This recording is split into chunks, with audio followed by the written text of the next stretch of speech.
आपल्या जर डोक्यामध्ये विचार येत असेल की आपली सून आपली मुलगी व्हावी, तर आधी तुम्ही आई झालं पाहिजे. ज्या दिवशी तुम्ही आई व्हाल त्या दिवशी ती पण तुमची मुलगी होईल. तुम्ही म्हणाल तिचा स्वभाव, अरे स्वभावाचं काय घेऊन बसलात, प्रेमानं भाकर टाकल्यावर कुत्रं सुद्धा आपलं होतं. काय सांगू आणखी तुम्हाला, प्रेमाने भाकर टाकल्यावर मूक जनावर कुत्रं सुद्धा आपल्याला प्रेम लावतं. ती तर माणूस आहे. 4 दिवस फटकडपणे वागेल, पण एक दिवस तिला पश्चाताप होईल, नाही माझी सासू आईसारखी वागते ना, मला पण प्रेमाने वागलं पाहिजे, हे आठवेल महाराज तिला. कन्या जब घर छोड़ती है ना, केवल अपने पिता के लिए रोती है. ज्या वेळेला विदाई होते ना मुलीची, ती रडत असते. लोकांना वाटतं ही स्वतःसाठी रडते, ती स्वतःसाठी कधीच रडत नसते. ती रडते ती आपल्या बापासाठी. या जगातलं निस्वार्थी आणि स्वच्छंदी नातं जर कोणाचं असेल तर बापाचं आणि मुलीचं आहे, लक्षात घ्या. ना मुलीला बापापासून स्वार्थ आहे, ना बापाला मुलीपासून स्वार्थ आहे. बापाला माहिती असतं, ज्या मुलीला वयाचे 18, 20, 25 वर्षपर्यंत मी लहानाचं मोठं केलंय, तळहाताच्या फोडाप्रमाणे जपलं, एक दिवस ही कायम दुसऱ्याच्याच घरामध्ये जाणार आहे, परक्याचं धन होणार आहे.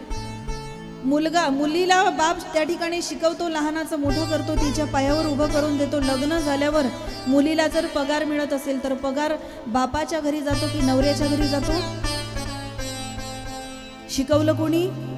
बापाने. तरी तुम्ही म्हणता काय शिकवलं तुझ्या बापाने? बापाने उभं आयुष्य शिकवावं महाराज. तिच्या शिक्षणासाठी हाल अपेष्टा कष्ट बापाने सहन करावे. लग्न झाल्यावर पगार नवरा घेतो, पगार तिकडे जातो. बरं, या समाजातल्या काही विचित्र प्रथा आहे. लग्न झाल्यावर पहिलं बाळंतपण कुठे?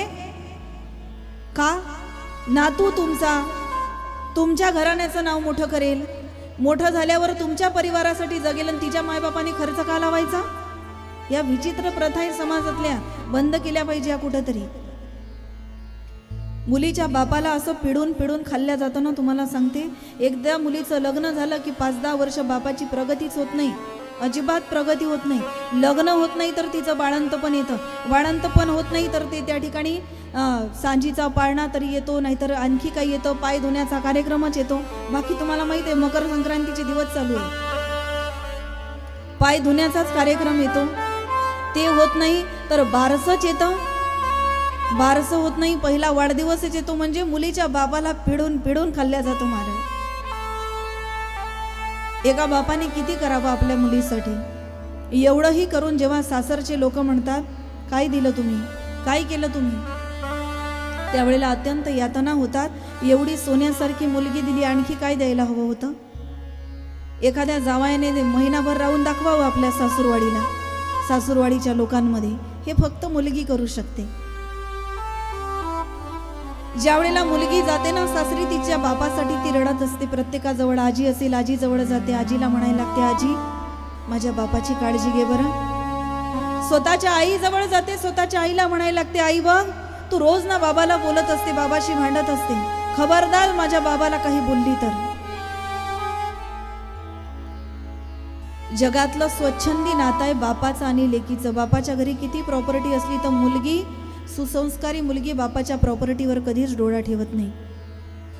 किती असो बापाच्या घरी, भलेही ती तिच्या घरी गरीब असेल, पण बापाच्या प्रॉपर्टीवर ती डोळा ठेवत नाही. ज्या वेळेला मुलगी सासरी त्या ठिकाणी जाते ना, बापाचा कंठ त्या ठिकाणी गहीवरून येतो महाराज. ज्या वेळेला त्याची मुलगी पहिल्यांदा त्या ठिकाणी माहेर सोडून सासरी जाण्यासाठी निघते, त्या बापाच्या वेदना. घरात एकुलता एक मुलगा जर मरण पावला तर तो बाप कधी रडताना दिसणार नाही, पण ज्या वेळेला त्याची मुलगी पहिल्यांदा माहेर सोडून सासरी जाते ना, दगड असू द्या दगड, त्या दगडालाही पाझर फुटतो महाराज. त्यावेळेला लोकांनी पुरुष रेखाटला, परंतु दगडाच्या हृदयाचा रेखाटला. परंतु किती दगडाच्या हृदयाचा असू द्या, ज्या वेळेला त्याची मुलगी सासरी जाते, दगड असू द्या, त्या दगडालाही त्या ठिकाणी पाझर फुटतो. एवढ्या यातना, एवढ्या वेदना त्या बापाला त्या ठिकाणी होत असतात. म्हणून कन्यादानासारखं महान पुण्य या जगतामध्ये कोणतं नाही, आणि हे त्याच बापाकडून होतं ज्या बापाला एक तरी मुलगी भगवान परमात्म्याने दिली असेल. थकून बाकून बाप घरी आला, लहानशी मुलगी असू द्या 3-4 वर्षाची, धावत पडत जाईल माठाजवळ, हातासहित ग्लास सहित हात पाण्यामध्ये बुडवेल, ग्लास भरून पाणी काढेल, धावत धावत येईपर्यंत सगळं पाणी खाली सांडेल, एकच घोट त्यामध्ये शिल्लक असेल. परंतु ते 2 घोट पाणी ज्या वेळेला तुम्ही प्याल ना, त्या पाण्याला सुद्धा अमृतासारखी चव त्या ठिकाणी असेल, कारण ते तुमच्या लेकराच्या हातचं असेल महाराज. म्हणून भाग्यवान समजा स्वतःला. एक जरी मुलगी भगवान परमात्म्याने दिली असेल. मी नेहमी सांगत असते, या जगतामध्ये आपल्याला एक गुलाबाचं फूल देऊन आय लव्ह यू म्हणणाऱ्याची काही कमी नाही. रस्त्यावर असे लोक उभे आहेत, पण आपल्या मायबापासारखे हितचिंतक या जगतामध्ये दुसरी कोणी नाही, आपली कोणीच नाही. आपल्या मायबापाला आपल्याला माझं तुझ्यावर प्रेम आहे हे सांगण्याची गरज नाही महाराज. उभं आयुष्य त्यांनी आपल्यासाठी झटलेलं असतं. मुलीचं लग्न जरी झालं तरी बापाचं मुलीवर असलेलं प्रेम हे कदापि कमी होत नाही, आणि मुलीचं लग्न झालं म्हणून मुलीची बापावरची माया कमी होत नाही. मुलगी मरेपर्यंत आपल्या बापावर तितकंच प्रेम करत असते. भले ती शरीराने लांब असेल, परंतु बापाला मुली एवढी माया दुसरं कोणी करत नाही. मी सांगत असते, तुमची माय मेल्यावर तुमच्यावर माय इतकंच जीवापाड जर कोणी प्रेम करणारं असेल तर ती तुमची मुलगी असेल. लक्षात घ्या, ती तुमची मुलगी असेल. आपली आई या जगतामधून गेल्यानंतर आई इतकंच जीव लावणारी ती आपली कन्या असेल. म्हणून मुली एवढी मायाच नाही महाराज, मुली एवढं प्रेमच नाही. कधी आपण ज्या वेळेला परक्यांची मुलगी आपल्या घरी सून म्हणून आपण आणू ना, तिला कधीच हा प्रश्न विचारायचा नाही, काय दिलं तुझ्या बापाने. कारण कुठलाच बाप आपल्या मुलीला सासरी पाठवत असताना रिकाम्या हाताने पाठवत नाही. संस्काराने सुसंपन्न करून बांधलेली शिदोरी आपला बाप तिच्या सोबत त्या ठिकाणी पाठवत असतो. आणि ती मुलगी सुद्धा आपल्या बापाला त्या ठिकाणी वचन देत असते. सोबत घेऊन जाताना काय जाते महाराज, यादों के लेकर साए चली घर पर आए तुम्हारी लाडली. फार विचित्र क्षण असतो महाराज तो जीवनातला. शक्यतोवर मी कोणाच्या लग्नात जास्त जातच नाही, मला वेळच नसतो. पण जर मी कोणाच्या लग्नाला गेले ना, मुलीची विदाई होत असताना मी कधीच तिथं थांबत नाही, कधीच नाही. नवरी कुठली असो, नवरदेवाकडून गेलो, नवरीकडून गेलो, पण तो प्रसंग मी पाहूच शकत नाही. लग्नात मंगलाष्टक जरी चालू झालं ना, तरी सगळं चित्र डोळ्यासमोर येतं.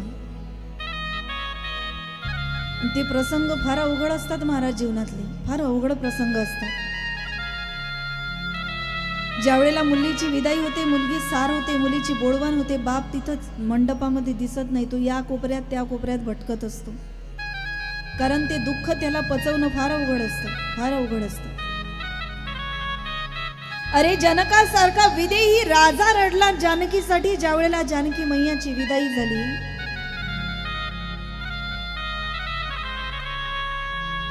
आज हिमालयासारखा पहाड रडायला लागला जेव्हा पार्वती मातेची विदाई व्हायला लागली. एवढं दुःख त्या ठिकाणी गहीवरून आलं.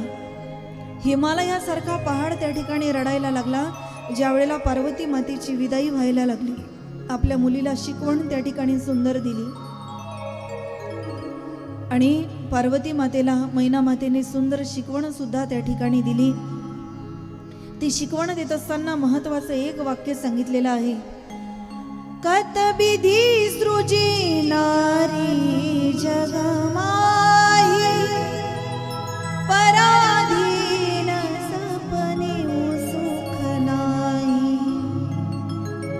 पुनी पुनी मिलती परती गई चरणा परम प्रेम कछु जाई न वरना. कतविधी सृजी नारी जगमाही पराधीन सपने सुख नाही.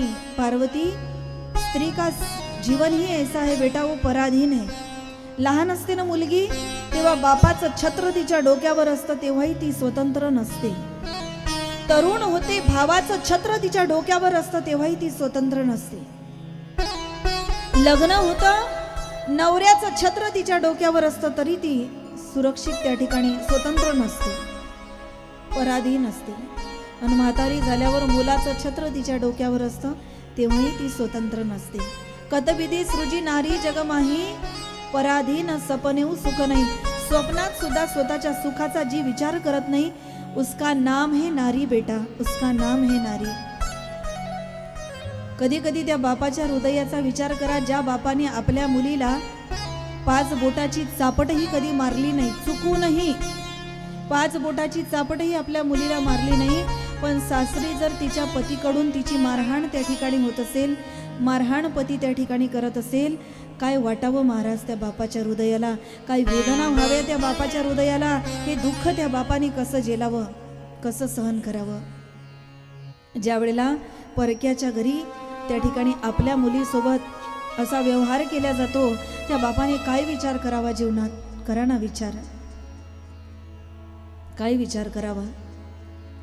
पार्वती मातेची विदाई व्हायला लागली, हिमालय सुद्धा रडायला लागला, ढसा ढसा हिमालयासारखा पहाड रडायला लागला. आईवडिलांना, सगळ्या सोयऱ्यांना, सर्वांना नमस्कार केला आणि पार्वती माता भगवान शिवजी बरोबर तिथून जायला लागल्या. चले संग हिमवंत तब पहुचावन अतिहेतू, विविध भाती परतोषु करी विदाकीन वृषकेतू. पार्वती मातेची विदाई झाली आणि कैलाश पर्वतावर त्या ठिकाणी पार्वती माता भगवान शिवाबरोबर त्या ठिकाणी आल्या, कारण भगवान शंकर हे कैलासामध्ये वास्तव्य करतात.